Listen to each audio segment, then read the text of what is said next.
Disserter, dans le dictionnaire, c'est parler longuement d'un point, d'une question ou d'une personne. En histoire, la dissertation est le moyen universel de répondre à une problématique. Il s'agit d'un texte qui argumente autour d'une question-problème et lui apporte une réponse. Une thèse de 500 pages est construite de la même manière.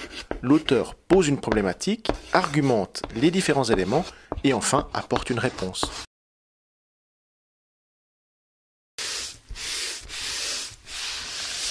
Comme on n'a pas le temps pour écrire 500 pages, vous êtes prié, dans mes enseignements, de vous en tenir à 2, voire 3 arguments.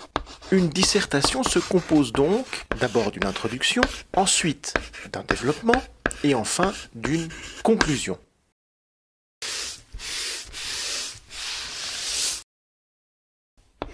L'introduction est la première partie de la dissertation. Elle sert à fixer la problématique, également à définir le cadre du raisonnement. Obligatoirement, il doit y avoir un cadre temporel. L'histoire sans temporalité ne serait rien. Mais il peut aussi y avoir un cadre spatial, ou alors un cadre thématique. Un autre cadre. À vous de définir le cadre de votre développement. Il y a une règle d'or. On ne pourra jamais vous reprocher de ne pas traiter quelque chose que vous avez annoncé ne pas traiter pour la raison X ou Y.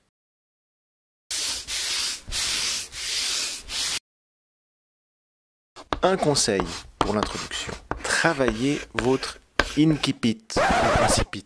L'incipit désigne les premiers mots d'un texte, la manière dont vous entrez dans votre dissertation. La dissertation, c'est l'art de séduire votre lecteur, votre lectrice. Il faut donc apprendre à captiver son attention dès les premiers mots.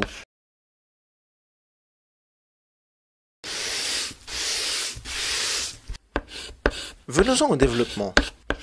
C'est la deuxième partie qui sert à développer vos arguments. Il vous est demandé de présenter 2 arguments. D'abord, présenter l'argument, le situer dans le sujet et expliquer pourquoi il éclaire la problématique que vous avez posée en introduction.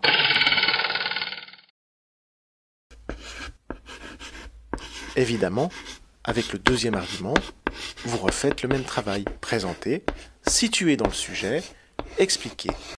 Avec 2 arguments, de nombreuses questions se posent. Est-ce que le premier argument contredit le deuxième? Est-ce qu'il s'y oppose? Est-ce qu'il le complète? Vous avez donc besoin d'une synthèse. Après avoir présenté vos arguments, elle vous permet de les confronter, d'y mettre une priorité, une préférence.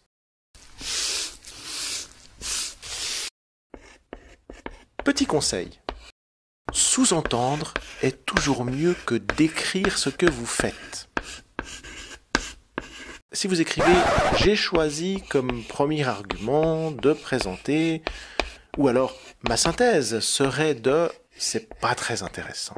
Le développement est un savant mélange entre entretenir le suspense, garder l'argument le plus percutant pour la fin et captiver l'attention de votre lecteur, lectrice.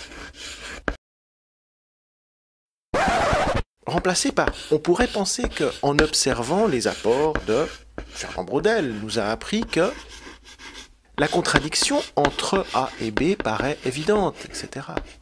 Vous sous-entendez.